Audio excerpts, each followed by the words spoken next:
नमस्कार दोस्तों, स्वागत है आपका इस सीरीज़ में जिसको हम कहते हैं चॉइसलेस अवेयरनेस। कृष्णमूर्ति एकदम नए तरीके से अध्यात्म को समझे और समझाए, एकदम नए तरीके से। वो कोई सिस्टम फॉलो नहीं करते थे, कोई गुरु और शिष्य का तरीका फॉलो नहीं करते थे। उनको कुछ मिला था।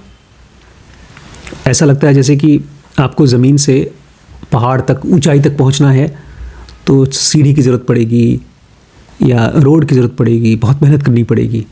तो वो पाथ है ट्रेडिशनल पाथ। इसमें आप योग, ध्यान, प्राणायाम, भक्ति और कई साल या शायद कई जन्म बिताएंगे।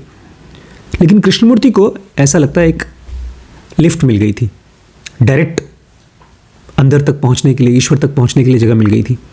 यहाँ तक इतना डायरेक्ट था कि वो ईश्वर का नाम भी नहीं लेते थे। वो सीधे बोलते थे असीम, द क्वेश्चन ऑफ चेंज कहा करते थे। उनके हिसाब से हर एक इंसान को पूरी तरह से बदल जाना चाहिए। तो बदल कर क्या होगा उसके साथ?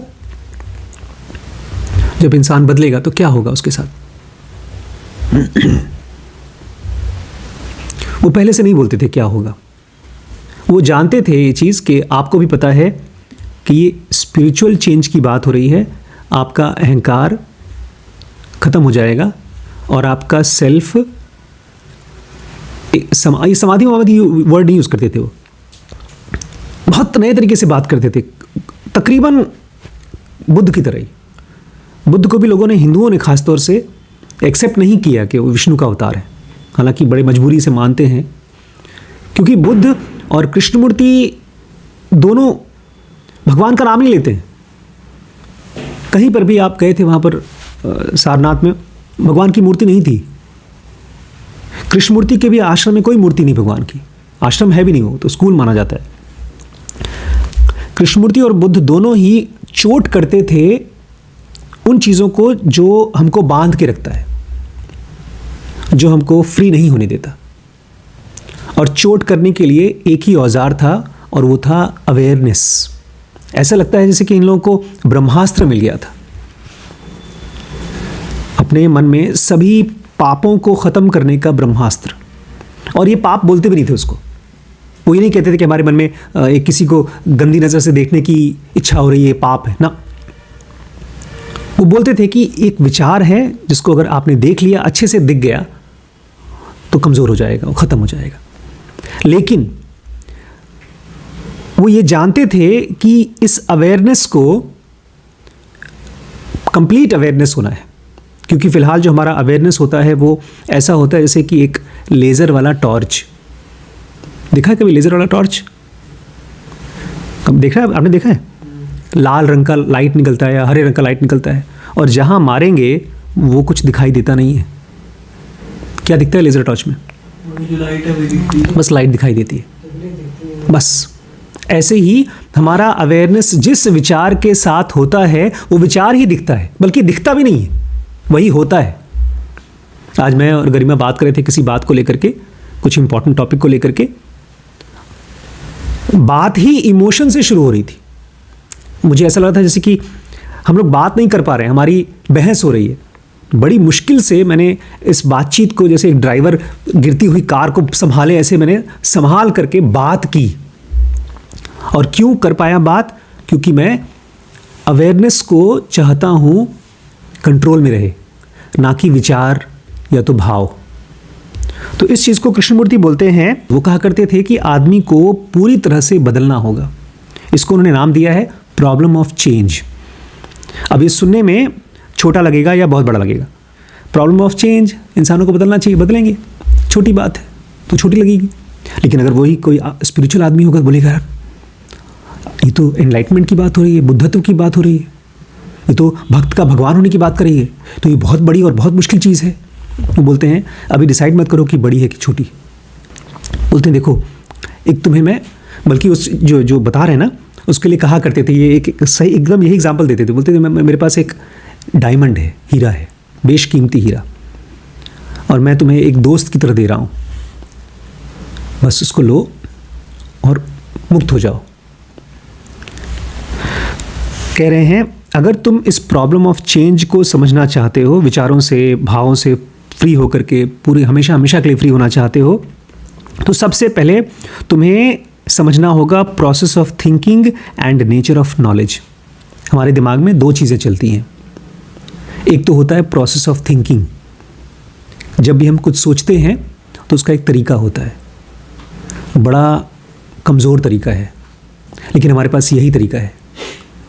जैसे पुराने ज़माने में गोबर से खाना बनता था, अभी भी बहुत घरों में लकड़ी जला जला के खाना बनता है। अब गैस का यूज़ हो गया है और अब तो पाइपलाइन आ गई है बहुत जगहों पर, तो उससे पता है गैस बहुत सस्ता हो गया है। जो नॉर्मल सिलेंडर आता है हम लोगों का 800-900 रुपये का, वहीं जहाँ पाइपलाइन लगी है मोदी नगर में, वहाँ पर बिल आधा आता है, बीच में चोरी नहीं होती। खैर, तो जैसे वो खाना बनाने का आग का एक सिस्टम है, ऐसे ही प्रोसेस ऑफ थिंकिंग का एक ख़ास तरीका है। अगर वो हमको नहीं पता तो हम हमेशा गलत तरीके से सोचेंगे या गलत चीज़ समझेंगे, और वही होता है 90%। जब भी हम कुछ सोचते हैं तो कृष्णमूर्ति कह रहे हैं कि आप खुद को नहीं समझ पाते, आप हमेशा झूठ बात को ही सोचते हैं और उसी को मानते हैं। इसलिए आपको सबसे पहले समझना होगा प्रोसेस ऑफ थिंकिंग, क्योंकि यही प्रोसेस ऑफ थिंकिंग है जो आपको बांधा हुआ है इस दुनिया में। और दूसरा किसको समझना होगा? Nature of knowledge. एक तो हो गया विचार, लेकिन जब हम कई चीज़ों को सुनते हैं, पढ़ते हैं, एक्सपीरियंस करते हैं, तो धीमे धीमे हमारे पास क्या इकट्ठा होता है? नॉलेज। अब वो नॉलेज भी अपने आप में ताज़ा फ्रेश नॉलेज नहीं है, वो सड़ा हुआ है। यहाँ तक कि अगर 1 घंटे पहले का भी नॉलेज है या 10 मिनट पहले का भी नॉलेज है तो सड़ा हुआ नॉलेज है। लेकिन हम इसी के साथ ही हैं, हमारे पास इसके अलावा कुछ और नहीं है। इसलिए कह रहे हैं अगर आप अपने आप को पूरी तरह से बदलना चाहते हैं तो आपको 2 चीज़ें समझनी होगी। कौन कौन सी 2 चीज़ें? प्रोसेस ऑफ थिंकिंग मतलब सोचने का तरीका, और दूसरा नेचर ऑफ नॉलेज। कुछ दिमाग में फ़ोटो बन रही है, एक तो हमारे दिमाग में खट खट खट खट थॉट्स चलते हैं और उन थॉट से एक समझ पैदा होती है और वो समझ नॉलेज बनती है, ज्ञान बनता है।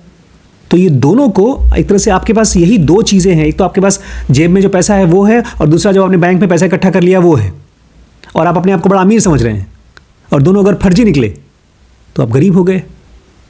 तो अपने आप को अगर बदलना है तो 2 चीज़ें समझना है। कौन कौन सा? प्रोसेस ऑफ थिंकिंग, एक बार बोलो, और दूसरा नेचर ऑफ नॉलेज।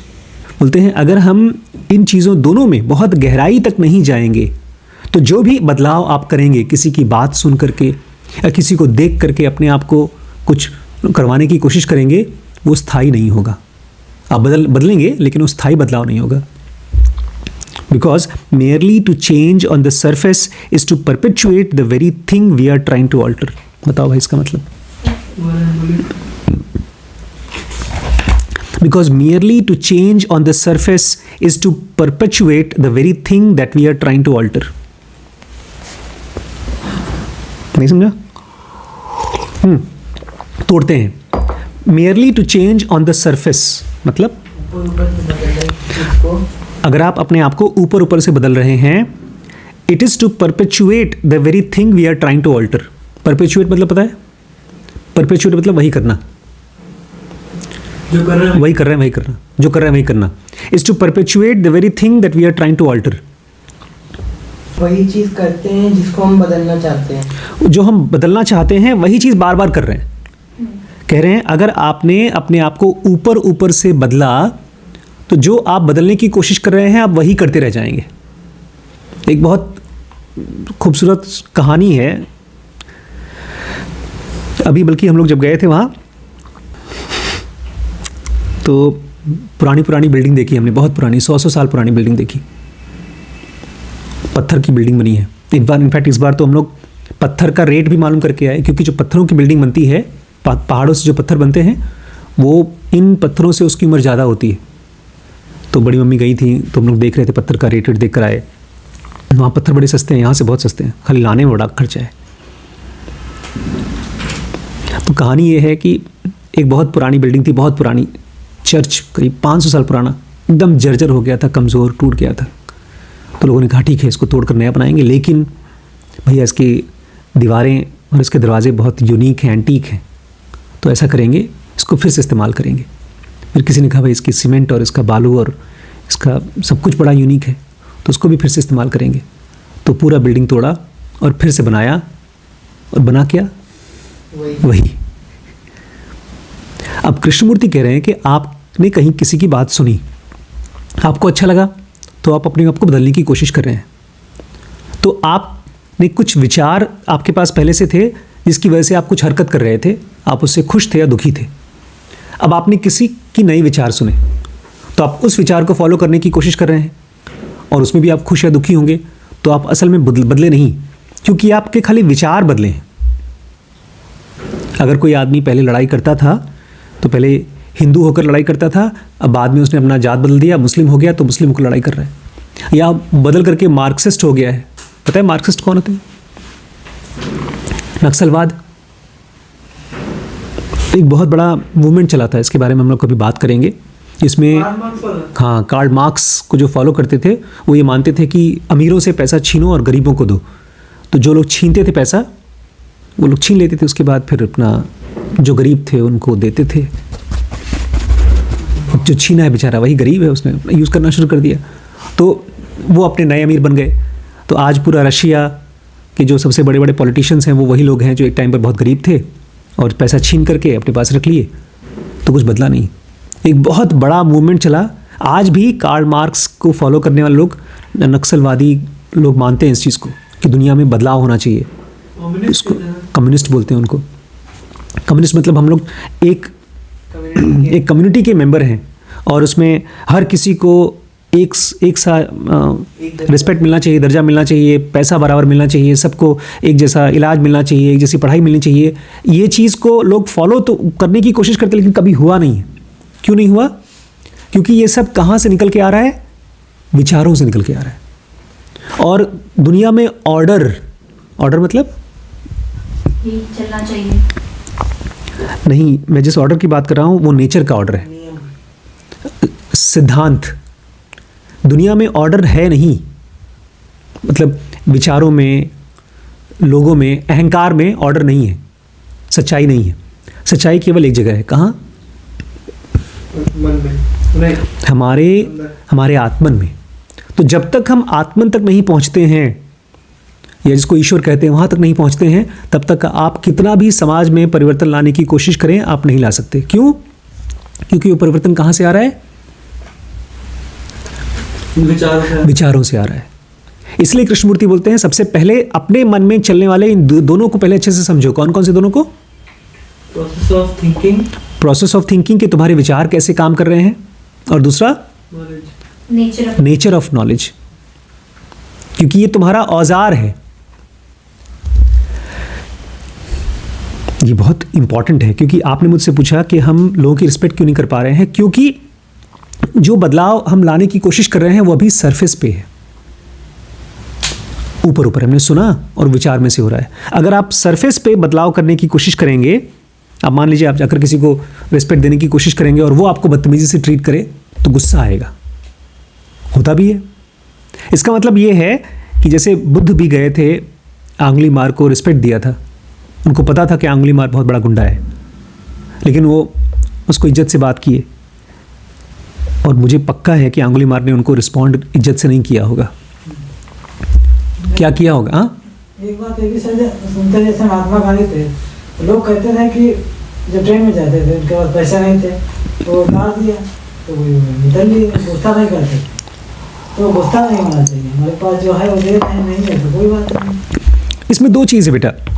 गुस्सा नहीं करना चाहिए, ये तो एकदम सही बात है, लेकिन दिक्कत ये है कि गुस्सा आता है। गुस्सा कैसे जाता है? गुस्सा आता है क्योंकि हमको, हमारे अंदर में, ऐसे समझो जैसे एक आदमी बहुत गरीब है, और उसका बच्चा उससे, अगर अभी कौन पूछ रहा था मुझसे, हाँ आज मुझसे गरिमा पूछ रही थी, मान लीजिए मैं आपसे कोई ऐसी चीज़ मांगूं जो बहुत महंगी है, आप देना नहीं चाहते, तो आपको गुस्सा नहीं आएगा? मैंने कहा सही बात, गुस्सा तो आएगा। तो गुस्सा एक नेचुरल रिस्पॉन्स है हमारे, किसका? हमारे अंदर में कौन से सेंटर का? IES, 3 गुण हैं हमारे अंदर में, सत्व, रजस और तमस। और इन तीनों गुणों का बड़ा जोर है हमारे ऊपर। इनफैक्ट यही तीनों गुण हमारे मालिक हैं। तो जब गुस्सा आता है तो इसमें से कौन सा गुण काम करता है? तमस, हाँ, तमस और सत्व रजस, राजसिक गुण, ठाकुरों का गुण गर्दन काट देते हैं लोगों की। इसलिए अर्जुन को कृष्ण कहते हैं कि तुम राजा हो, तुम राजसिक हो, तुम ब्राह्मण नहीं हो। इसलिए अगर तुम्हें एनलाइटेंड होना है तो तुम्हें युद्ध करके एनलाइटेंड होना पड़ेगा, क्योंकि तुम्हारा भाव राजसिक है। तो जब आपको गुस्सा आता है तो उस गुस्से को दबाने की कोशिश नहीं करना है, उसको क्या करना है?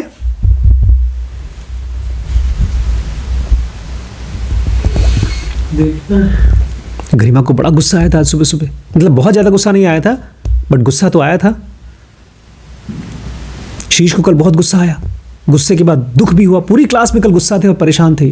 बाद में चल के बाहर आए तो आंखों से आंसू निकल रहे थे। और लेकिन बहुत अच्छी चीज़ है कि क्लास पूरी अटेंड कर पाए, उसके बाद उस गुस्से में से निकल पाए। गुस्से को देखना है कि आखिर वो गुस्सा मेरे साथ क्या करवा रहा है, उस गुस्से से मेरे अंदर में कौन से विचार चल रहे हैं, क्योंकि यही गुस्सा मेरा प्रोसेस ऑफ क्या है?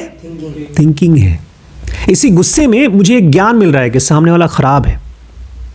गांधी जी गीता को बहुत अच्छे से मानते थे और वो कहा करते थे कि अहिंसा परमो धर्म, कि अगर कोई आपके साथ बुराई भी करे तो उसके साथ वापस बुराई मत करो। इनफैक्ट इसको बहुत हद तक ले गए आगे। अंग्रेज़ उनको, वो फिल्म देखिएगा, अंग्रेज़ उनको मारते थे डंडे से, तो बोलते थे हम अंग्रेज़ों की बात नहीं मानेंगे लेकिन उन डंडा नहीं चलाएंगे। यही रिस्पॉन्स था रमण महर्षि का भी। याद है ना, जब उनके यहाँ डकैती हुई थी तो कुछ लोग डाकू आए थे और वहाँ उनको चोरी किए और जाते समय उनको 2 डंडा मार के भी गए। तो उन्होंने कहा ठीक है और 2 डंडा मार लो। लेकिन इस पूरे प्रोसेस में मुझे पक्का है कि गांधी और रमण दोनों अपने अंदर में चलने वाले गुस्से के साथ उनका ज़्यादा सरोकार था कि गुस्सा मेरे साथ क्या कर रहा है, ना कि बाहर। वो बड़ा बिजी थे। जैसे कोई आदमी है, बारिश हो रही, खूब ज़ोरों से बारिश हो रही है, लेकिन वो बारिश के समय बारिश को रोकने की बजाय वो देखिएगा कि कैसे मैं अपने छत को ठीक करूं, क्योंकि उसको तो उसका छत बचाएगा ना। जब गुस्सा आता है तो एक तरह से बहुत ज़ोरों से बारिश हो रही है, लोग, बाहर की सिचुएशन, जैसे मैं श्री के साथ पहुंचा या गरिमा के साथ बात कर रहा हूं और दोनों को अगर गुस्सा आ रहा है तो मेरी बातचीत है वो बारिश, लेकिन उनको कौन बचाएगा? वो अगर मुझे चुप भी करा देते हैं, मैं डांट रहा हूँ, मैं चिल्ला रहा हूँ, अगर मुझे चुप भी करा देते हैं तो भी उनका गुस्सा ख़त्म नहीं होगा, क्योंकि उनका जो घर है अंदर का मन, उसमें अगर राजसिक गुण मजबूत है तो हो सकता है मैं चुप भी हो जाऊँ और अनुज भैया को बोलें या श्रवण भैया को बोलें भैया थोड़ा सा मेरे लिए काम कर दो, वो मना कर दें तो उसी में गुस्सा आ जाएगा। गुस्सा लेने के लिए हमारा मन, हमारा प्रोसेस ऑफ थिंकिंग बहाने खोज लेगा। बहुत मीनिंगफुल कहानी है विश्वामित्र की। और उनके गुरु कौन थे जिनका गाय छीन रहे थे? वो कामधेनु गाय छीनने की कोशिश कर रहे थे विश्वामित्र, नहीं पता? वशिष्ठ मुनि। वशिष्ठ मुनि एक और आदमी के गुरु थे, बताओ किसके? राम के, भगवान राम के। विश्वामित्र को जब पता चला कि वशिष्ठ मुनि के पास कामधेनु चमत्कारी गाय है, उन्होंने कहा ये राजा के पास होनी चाहिए।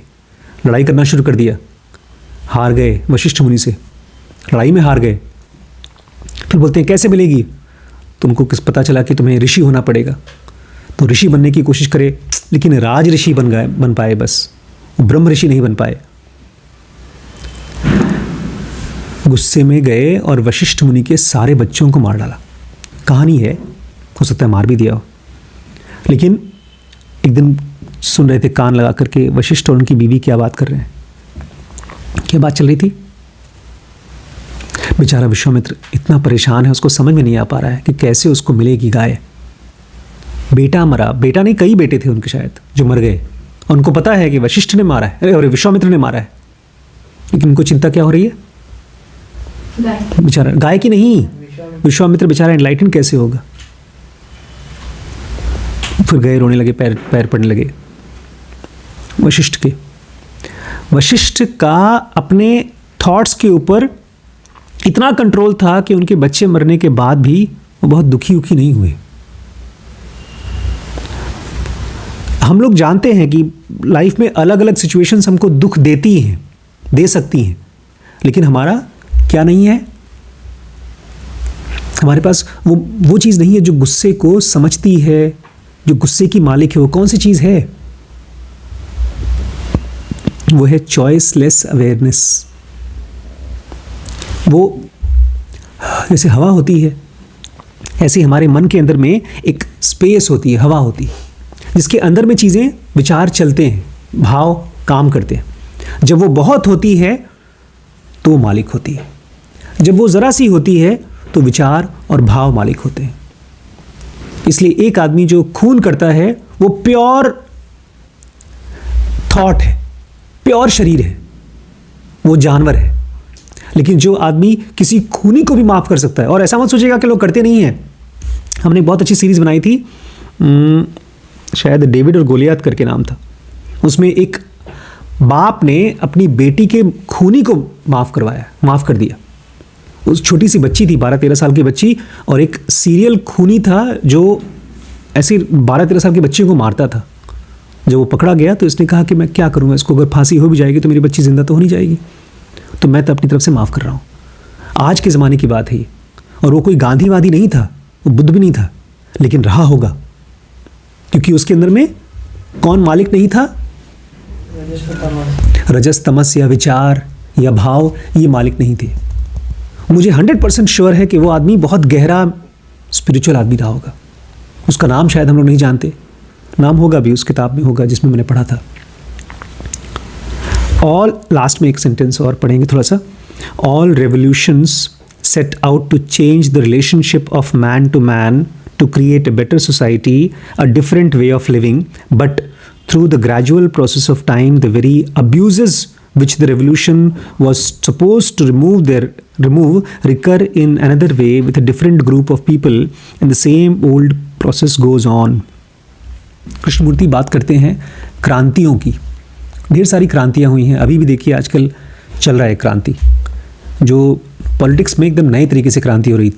मैं जब गया था यहाँ राजस्थान, मैंने वहाँ से लोगों से पूछा कि यार जब से बीजेपी की सरकार आई है कुछ बदला है? बोलते हैं ज़्यादा कुछ नहीं बदला, यहाँ तो रोड भी बहुत पुरानी, वहाँ बहुत अच्छी रोड थी।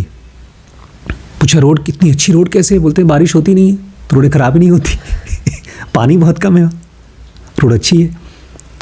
अब कहीं कहीं विंड मिल लग गई है, 1-2 करोड़ की बड़ी बड़ी पंखे लगते हैं, खूब बड़े बड़े, और एक जब गोल गोल घूमते पंखे तो उससे क्या बनता है? इलेक्ट्रिसिटी। वो लोग बता रहे थे कि इसमें से एक जो खंबा है वो कैटरीना कैफ का है, एक सलमान खान का है, एक अडानी का है, मतलब लोगों का पैसा लगा होगा उसमें। मैंने उनसे पूछा कि यार बीजेपी आई है उसके बाद से कुछ बदला? बोलते हैं यहाँ तो कुछ ज़्यादा बदला नहीं। लेकिन मैंने उनको बताया कि 2014 के बाद से ये तो हमारे सबके पास, यूपी में खास तौर से ये हुआ है कि बिजली आ रही है। इसके पहले बिजली बहुत कम आती थी। मेरे पास खुद घर के लिए 2-2 इन्वर्टर था और जनरेटर भी रखा था, लेकिन वो कम हो गई। तो कुछ क्रांति तो हुई है, कुछ बदलाव तो हुआ है, लेकिन अभी तक वो बदलाव नहीं हुआ जो कृष्णमूर्ति बोल रहे हैं कि आना चाहिए दुनिया में। कहते हैं जब भी कोई क्रांति करने की कोशिश करता है, कोई नेता या कोई पावरफुल आदमी, उसकी क्रांति कहाँ से होती है? इंटरनली, विचारों से होती है। मतलब जो अभी जो क्रांति लोग कर रहे हैं वो विचारों से कर रहे हैं। लोग मानते हैं कि ये भगवान राम है, किसी मूर्ति को, असल में कोई हाड़ मांस का आदमी भगवान नहीं था। जो भगवान था वो, जो राम थे उनके भी शरीर में नहीं था, इसलिए उनकी जन्मभूमि पर मंदिर बना करके कोई बहुत बड़ा क्रांति नहीं आएगा। जो क्रांति भगवान राम के साथ हुआ था उस क्रांति की बात करें कृष्णमूर्ति। क्या क्रांति थी, उनके साथ क्या हुआ था? उनका अहंकार उनके ब्रेन से अलग होकर के किसके साथ जुड़ गया था? हमारा अहंकार हमारी इस बॉडी के साथ फंसा हुआ है, इसमें चलने वाले विचारों के साथ फंसा हुआ है। लेकिन राम का या कृष्णमूर्ति का या रमण का किस चीज़ के साथ उनका अहंकार फंसा हुआ है या जुड़ा हुआ है? आत्मन के साथ, सोल के साथ। इसी के 8 स्टेप्स हैं, यम, नियम, आसन, प्राणायाम, प्रत्याहार, धारणा, ध्यान, समाधि। तो प्रत्याहार, धारणा, ध्यान, समाधि, प्रत्याहार में इस शरीर से और इस मन से हमारा अलगाव हो जाता है प्रत्याहार में। जब अलग हो जाता है उसके बाद हमारा जो कंसंट्रेशन है, हमारा विचार, अब हमारा जो अवेयरनेस है वो धारणा कर पाता है, वो अपने साथ रह पाता है, विचारों के बिना रह पाता है। उसमें आप बिना किसी विचार के कई मिनट तक रह सकते हैं। उसके बाद ध्यान कर पाता है अपने अंदर में, वो अगर कहीं उसको आप फोकस करना चाहते हैं, इनफैक्ट धारणा का मतलब है आप कहीं पर फोकस करना चाहते हैं, आप वहाँ फोकस कर पाते हैं। ऐसा आदमी बहुत कुछ कर पाता है। जब वो राजा बनता है तो देश सुधार पाता है, जब वो कहीं डॉक्टर बनता है तो अच्छा डॉक्टर बनता है, और फिर वो ध्यान बनता है। धारणा के बाद ध्यान, ध्यान मतलब वो अपने अंदर में, शरीर के अंदर में बिना शरीर रहे जी पाता है। और लास्ट में वो करता है आइडेंटिफाई। आइडेंटिफाई मतलब हाँ, शरीर जो कि हम नहीं हैं उससे अलग होकर के जो हम हैं उसके साथ वो समाधि करता है, आइडेंटिफाई करता है। तो ये प्रोसेस जो है वो, यही कृष्णमूर्ति बोल रहे हैं, द प्रॉब्लम ऑफ चेंज, कि जो हमारी चेतना फंसी हुई है बॉडी और थॉट्स के साथ, उसको अगर हम बदलना चाहते हैं तो ऊपर ऊपर से नहीं हो पाएगा। और अगर हम ये उम्मीद करते हैं कि कोई पॉलिटिकल मूवमेंट ये बदल देगा हमारे लिए, कोई मंदिर बन गया या कोई नई पार्टी आ गई या कोई नया देश बन गया, दुनिया में से गरीबी खत्म हो गई। मैंने देखा है, इस बार जब हम गए थे तो एक राजा की बात चल रही थी, अमीरों की राजा की बात चल रही थी। तो बताते हैं कि ये राजा तो ठीक है लेकिन वो राजा तो अय्याश है। अय्याश मतलब वो शराब पीते हैं, लड़कीबाजी करते हैं, पैसे बर्बाद करते हैं।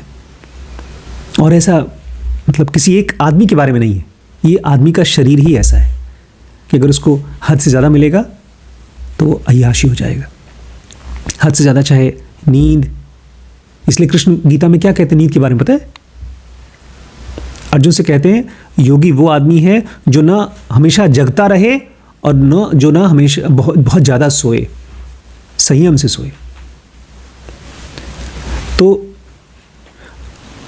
हमको इस बदलाव के लिए ना खुद ही काम करना पड़ेगा।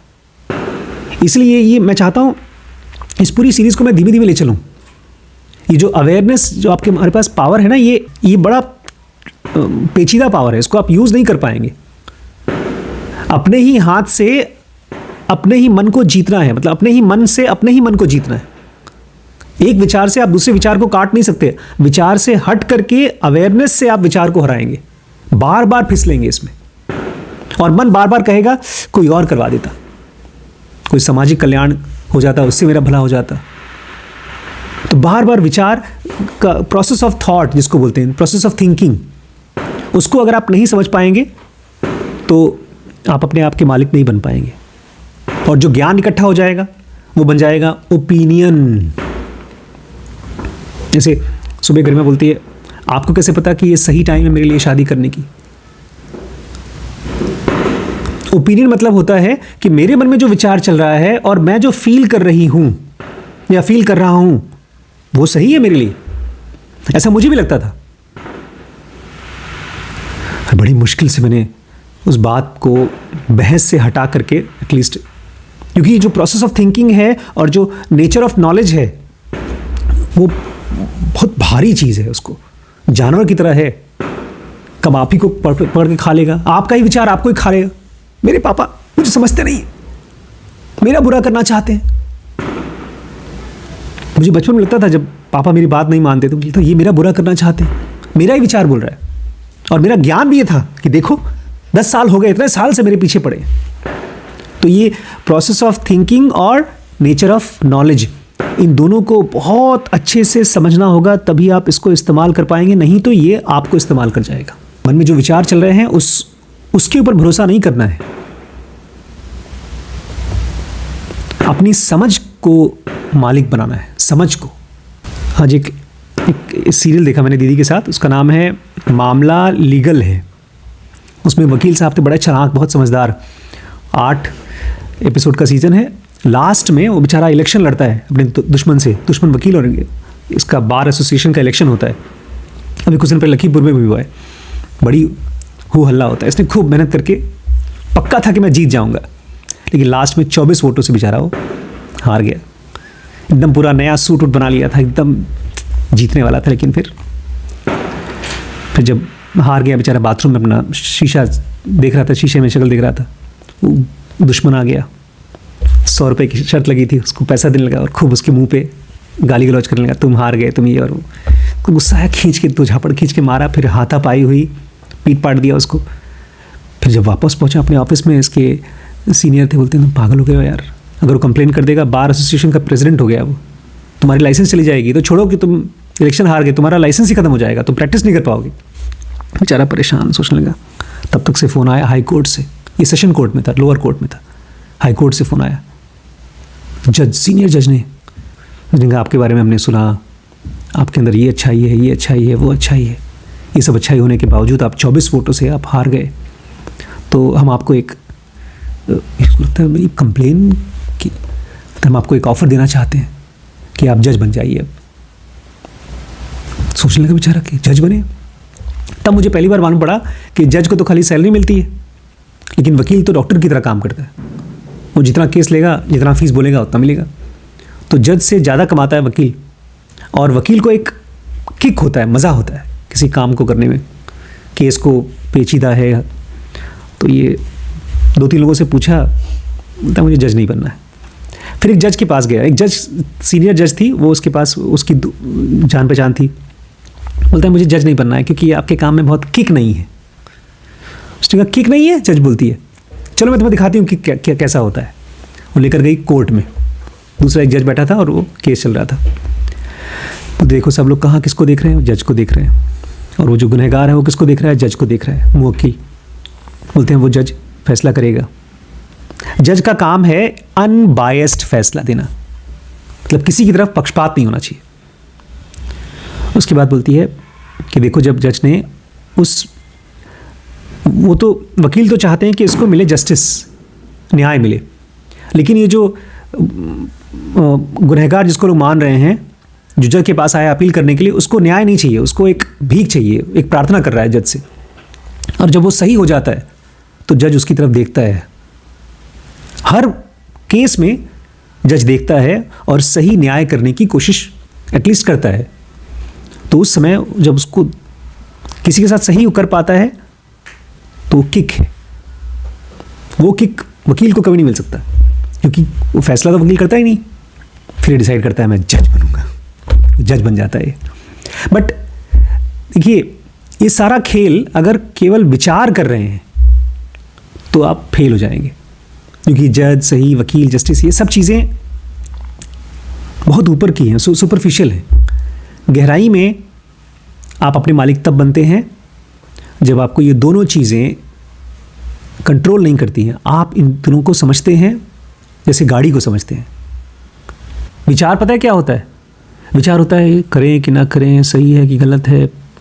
विचार में हमेशा जो काम होता है, अभी हम आगे पढ़ेंगे, जो आपका काम भी होता है वो आधा अधूरा होता है, लेकिन समझ से जो काम होता है वो बड़ा रिलैक्स्ड होता है, आप परेशान नहीं होते।